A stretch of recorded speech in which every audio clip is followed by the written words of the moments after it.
For Tia's family, money is tight, which means her son Moses is very used to hearing the word no for his demands. It usually happens to me a lot, but I'm okay with it.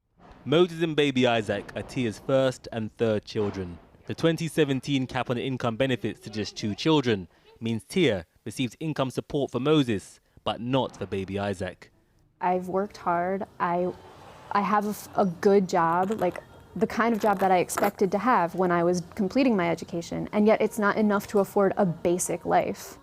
She relies on this baby bank called Little Village. Tia says that 70% of her salary is spent on rent, and her children's father has a chronic illness.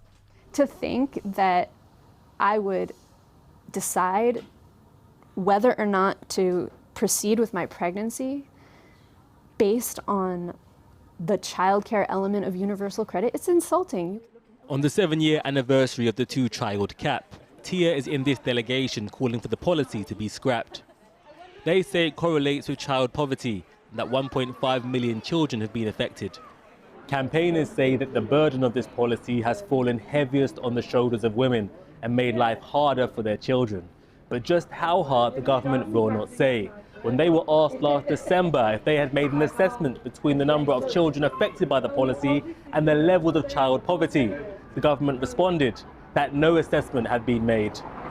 The government say the 2-child policy is about fairness by asking families on benefits to make the same decisions as families supporting themselves solely through work, and that their cost of living supports package has prevented 1.3 million people falling into poverty. And for some, this is a rational policy that brings into line with the average number of children that most people are having. For us, this policy needs to be based around a fair benefit system that when people are struggling, and lots of people have been struggling in the cost of living crisis, that it is a safety net, that it supports them. These campaigners believe the holes in that safety net have increased, despite the child benefit threshold rising. And for those falling through, where do they turn next?